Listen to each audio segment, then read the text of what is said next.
नमस्कार आदाब, आप देख रहे हैं डीएनएम शो। डीएनएम शो में हम अपराध की सच्ची कहानियां आपके सामने लेकर के हाजिर होते हैं। अगर आपको हमारी कहानी पसंद आती है तो हमारे इस चैनल को सब्सक्राइब कीजिए और इस कहानी को ज़्यादा से ज़्यादा लोगों को शेयर कीजिए। आज की जो कहानी है वो बिहार के माफिया सरगना आनंद मोहन सिंह की है। आनंद मोहन सिंह को लेकर के बिहार सरकार ने 10 अप्रैल को एक नोटिफिकेशन जारी किया और एक नया कानून बना दिया, जिससे आनंद मोहन सिंह जो जेल में आजीवन कारावास की सजा काट रहा है वो बाहर हो गया। असल में बिहार में कानून में अब तक ये था कि सरकारी अधिकारी की हत्या करने के दोषी को किसी भी आधार पर रिहा नहीं किया जाएगा, लेकिन बिहार सरकार ने जेल नियमावली में संशोधन कर दिया। इसमें बदलाव करते हुए उस पार्ट बिहार जेल नियमावली 2012 के नियम 481(1)(a) को हटा दिया गया, जिसमें लिखा था कि सरकारी अधिकारी की हत्या के दोषी को किसी भी आधार पर जेल से रिहा नहीं किया जाएगा। अब ये नियम बाहुबली आनंद मोहन सिंह पर लागू हो रहा था, क्योंकि आनंद मोहन पर पूर्व डीएम जी कृष्णैया की अपने मौजूदगी में हत्या का आरोप था, जिसे कोर्ट में साबित भी कर दिया गया। फिर सजा सुनाई गई, लेकिन अब उस पार्ट को हटा दिए जाने से बिहार में चाहे किसी सरकारी अफसर का हत्यारा क्यों न हो, उसे जेल नियमावली के आधार पर रिहाई मिल सकती है। आनंद मोहन सिंह बिहार की राजनीति में वो नाम है जिसने अपराध के रास्ते से राजनीति में कदम रखा, और जुर्म की दुनिया में तो उसने नाम कमाया ही, अपराध की दुनिया में भी एक ताकतवर नेता की हैसियत से बना। बात 1994 की है। आनंद मोहन सिंह जो जी कृष्णैया उनकी हत्या कर देता है, बल्कि ये कहा जाए कि उनकी मौजूदगी में जी कृष्णैया की हत्या हो जाती है। वो तारीख थी 4 दिसंबर साल 1994। बिहार का जिला होता है मुजफ्फरपुर। उस दिन छोटन शुक्ला की हत्या कर दी जाती है। छोटन शुक्ला को बाहुबली नेता आनंद मोहन का खास बताया जाता है। छोटन शुक्ला विधानसभा चुनाव लड़ने की तैयारी कर रहा था। छोटन शुक्ला बाहुबली आनंद मोहन का खास था और बिहार पीपुल्स पार्टी से जुड़ा था। बिहार पीपुल्स पार्टी वही राजनीतिक पार्टी है जो उस समय के पिछड़े और दलितों की राजनीति करने वाली लालू यादव की पार्टी के विरोध में सवर्णों की राजनीति के लिए खड़ी हुई थी, जिसे खुद आनंद मोहन सिंह ने खड़ा किया था।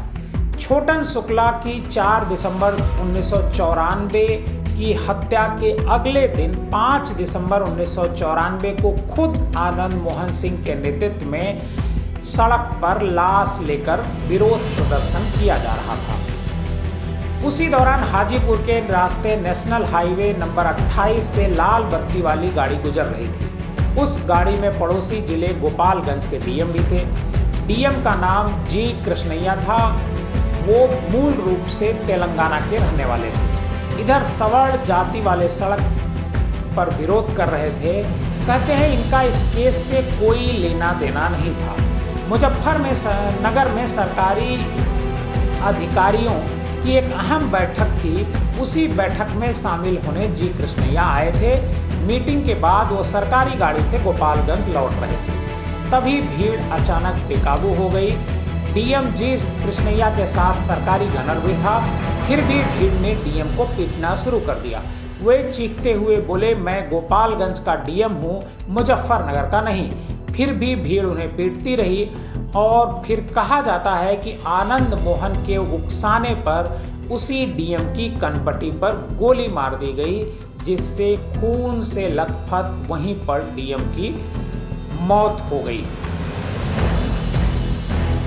14 में से 10 गवाह ऐसे मिले थे जो जुलूस में थे, घटनास्थल के बिल्कुल पास खड़े थे। उन्होंने कोर्ट में बयान दिया कि आनंद मोहन ने भुटकन शुक्ला को गोली मारने के लिए कहा था। इन गवाहों के आधार पर यह भी कहा गया कि भले ही खुद आनंद मोहन ने हत्या नहीं की, लेकिन डीएम की हत्या करने के लिए उसी ने भीड़ को उकसाया था। उस समय जो अभियोजन पक्ष था उसने भी आनंद मोहन के कहने पर ही भुटकन शुक्ला ने डीएम को गोली मारी ऐसा कहा था। इस केस को लेकर ट्रायल कोर्ट्स ने आनंद मोहन को फांसी की सजा सुनाई। बाद में हाईकोर्ट ने फांसी की सजा को आजीवन कारावास में बदल दिया गया। इसके पीछे तर्क ये दिया गया कि आनंद मोहन ने शूटर को गोली चलाने के लिए उकसाया था, खुद गोली नहीं मारी थी, इसलिए मौत की सजा देना सही नहीं है। इसके बाद सुप्रीम कोर्ट ने इस फैसले पर सहमति जताई थी और साल 2012 में आनंद मोहन की सजा बरकरार रखी थी, यानी उसे आजीवन कारावास की सजा थी। लेकिन 14 साल की सजा काटने के बाद उसका राज्य सरकार ने रिव्यू किया और अच्छे आचरण और नए कानून में संशोधन का हवाला देकर आनंद मोहन को रिहा कर दिया। आखिर आनंद मोहन सिंह कौन है जो बिहार की राजनीति में और अपराध जगत में इतना चर्चित है कि बिहार के मुख्यमंत्री नीतीश कुमार खुद उसकी बेटी की शादी में शामिल होते हैं। दरअसल आनंद मोहन का परिवार देश की स्वतंत्रता संग्राम में हिस्सा ले चुका है। आनंद मोहन का जन्म बिहार के सरसा जिले के पचगछिया गांव में हुआ। वो तारीख थी 28 जनवरी 1954। आनंद के दादा राम बहादुर सिंह अंग्रेजों के खिलाफ बगावत कर चुके थे, लिहाजा खिलाफत करना आनंद मोहन के खून में था। अब वो आज़ादी से पहले अंग्रेजों को खिलाफ था और आज़ादी के बाद विरोधी नेताओं के खिलाफ। अब 1974 का दौर आता है। इमरजेंसी के खिलाफ जेपी आंदोलन शुरू हुआ। जयप्रकाश नारायण ने संपूर्ण क्रांति आंदोलन शुरू किया। आनंद मोहन भी इसमें शामिल हो गया। 2 साल के लिए उसे जेल जाना पड़ा। यहीं से आनंद मोहन ने राजनीति में कदम रखा। स्वतंत्रता सेनानी और समाजवादी नेता परमेश्वर कुंवर को अपना गुरु बनाया। कुछ साल बाद 1980 में समाजवादी क्रांति सेना नाम की एक संस्था भी बनाई। इसका काम सरकार का विरोध करना था। फिर सरकार ने इस पर इनाम घोषित किया और 1983 में आनंद मोहन को पहली बार 3 महीने की सजा हुई। उसे जेल भी जाना पड़ा था। बिहार में 1990 का दौर बेहद अजीब था। उस समय जुर्म की दुनिया में जिसका जितना नाम उसकी राजनीति में आसानी से उतनी ही एंट्री हो जाती है। अब तक अपने इलाके में आनंद मोहन का नाम बाहुबली में टॉप पर आ चुका था, लिहाजा उसी समय जनता दल से महिषी विधानसभा का टिकट उसे मिल गया। आनंद मोहन इस विधायकी चुनाव में जीत गया। इसके बाद आनंद मोहन का कद बढ़ता ही चला गया और अब ये पिछड़ी जातियों के विरोध के लिए प्राइवेट आर्मी भी तैयार कर लिया था। आलम यह हो गया कि 1995 के आते आते ये लालू यादव को टक्कर देने लगा था। इसकी वजह बनी थी 1990 में मंडल कमीशन की सिफारिश को लागू करना। जनता दल इस सिफारिश का समर्थन करता था, जबकि आनंद मोहन इसका विरोध। बिहार पीपुल्स पार्टी उसी समय आनंद मोहन ने बनाई। लालू यादव पिछड़ों के नेता थे तो अगड़ी जातियों के असली नेता आनंद मोहन बन चुके थे। लेकिन ठीक उसी साल 1994 में छोटन शुक्ला की हत्या के बाद आनंद मोहन के उकसावे पर हुई डीएम की हत्या में आनंद मोहन को जेल की हवा खानी पड़ी। उसे फांसी की सजा हुई, जिसे बाद में उम्र कैद में तब्दील कर दिया गया। आनंद मोहन ने जेल में रहते 2 किताबें लिखी। एक किताब कैद में आजाद कलम और दूसरी स्वाधीन अभिव्यक्ति।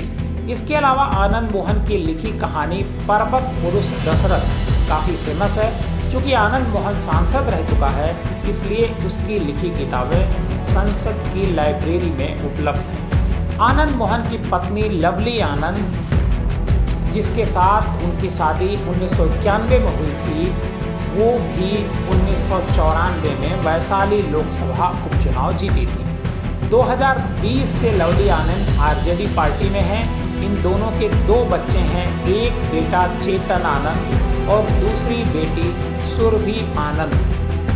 बेटा चेतन आनंद इस समय आरजेडी में है। आज की हमारी ये अपराध और माफिया की कहानी कैसी लगी, हमें कमेंट बॉक्स में जाकर जरूर बताइए।